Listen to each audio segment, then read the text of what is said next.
જય હિન્દ। આપણે સૌ જાણીએ છીએ કે ગુજરાતમાં દિવસે ને દિવસે ખેડૂતની પરિસ્થિતિ કફોડી બનતી જાય છે। એક તરફ ખેડૂત વિરોધી માનસિકતાવાળી ભાજપ સરકાર સત્તામાં છે, એની અનીતિઓ, એના માફિયાઓ, એના ગુંડાઓ, એના દલાલો દરેક સંસ્થાઓમાં બેઠા છે। એપીએમસી થી લઈને અનેક સંસ્થાઓમાં ગોઠવાઈ ગયા છે અને ખેડૂતનું ડગલે ને પગલે શોષણ કરે છે। પછી કડદા પ્રથા હોય કે ભાવમાં થતા ફેરફારની નીતિઓ હોય કે અન્ય નીતિ નિયમો હોય, દરેક જગ્યાએ ખેડૂતોનું ભરપૂર શોષણ કરી રહ્યું છે। એનો અમે વિરોધ કરીએ છીએ। અમે માંગણી કરીએ છીએ કે આ શોષણ બંધ થવું જોઈએ। બીજી તરફ કુદરતનો કહેર છે। માવઠા જેવી પરિસ્થિતિએ ખેતરો ધોઈ નાખ્યા, પાક ધોઈ નાખ્યા। આ દરેક પરિસ્થિતિમાં અમે રોડ ઉપર જઈએ છીએ, અમે પેટ બાળીએ છીએ, ઉપવાસ આંદોલનો કરીએ છીએ, અમે સત્તા પક્ષનો વિરોધ કરીએ છીએ, અમે માંગણી કરીએ છીએ કે ખેડૂતના દેવા માફ થવા જોઈએ। અમે કહીએ છીએ કે સહાય માટેના નાટકો બંધ કરી, સર્વેના નાટકો બંધ કરી અને તમારા બૂટ પહેરી પહેરીને ખેતરોમાં જઈને ફોટો સેશન બંધ કરી અને ખેડૂતોને સાચા અર્થમાં સહાય તાત્કાલિક આપો। અનેક ખેડૂતો આત્મહત્યા કરવા મજબૂર બન્યા છીએ।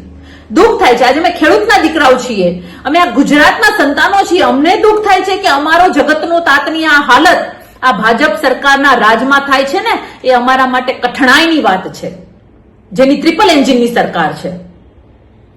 આ દરેક વસ્તુ, આ દરેક પરિસ્થિતિમાં જ્યારે અમે વિરોધ કરીએ છીએ, અમે માંગણી કરીએ છીએ, ત્યારે સત્તાધારી પક્ષ તો તાનાશાહી વરસાવે છે।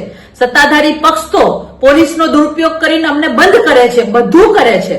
પણ સાથે સાથે શરમ અને લજ્જાની વાત એ છે કે જેને 30 વર્ષથી જે કોંગ્રેસને ગુજરાતની જનતાએ વિરોધ પક્ષમાં બેસાડી છે, આ કોંગ્રેસ જાહેર મંચ ઉપરથી અમને ગાળો દેવાનું કામ કરે છે।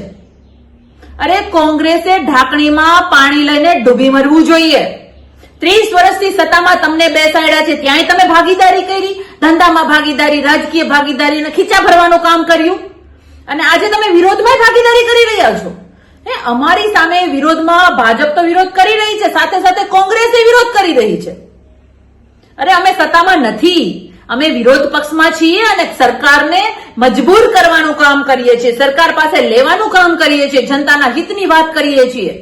કોંગ્રેસને તો સત્તામાં વિરોધ પક્ષમાં બેસાડી છે, છતાં પણ અમને ગાળો દેવાનું કામ કરે છે। એટલે કોંગ્રેસનું જે સાચું ચિત્ર છે ને, એ ગુજરાતની જનતાએ જોઈ લીધું છે, 30 વર્ષથી જોવે છે, 30 વર્ષથી।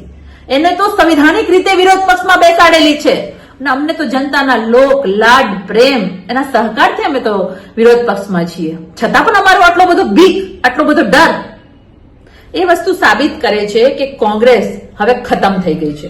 વિનાશ કાળે વિપરીત બુદ્ધિ, એટલે કોંગ્રેસ સરકારનો વિરોધ કરવાને બદલે અમારો વિરોધ કરે છે, પણ અમને કોઈ ફરક નથી પડતો।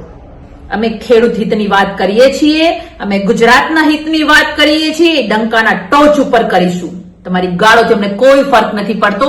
તમારું ચરિત્ર, તમારી નીતિ એ ગુજરાતની જનતા જોઈ ચૂકી છે। એટલે ખાસ મારે ભાજપ અને કોંગ્રેસ બંનેને કહેવાનું છે કે વિરોધ પક્ષ તરીકે તમારું જે કામ છે તમે કરો, અને સત્તા પક્ષ તરીકે ભાજપનું જે કામ છે ભાજપ કરે, અને ભાજપ પાસે ઉગ્ર આંદોલન કરી અને અમે ખેડૂત હિતની વાત કરાવવા માટે, એને ખેડૂતના હિતમાં નિર્ણય લેવા માટે મજબૂર કરીશું, એ વાત ચોક્કસ છે। ડંકાના ટોચ ઉપર કહીએ છીએ કે અમે કોઈથી ડરવા વાળા નથી, લડવા વાળા છીએ, અને ખેડૂત માટે લડતા રહીશું, ગુજરાતની જનતા માટે લડતા રહીશું। ભાજપ અને કોંગ્રેસથી જે થાય એ કરી લે, કોઈ ફરક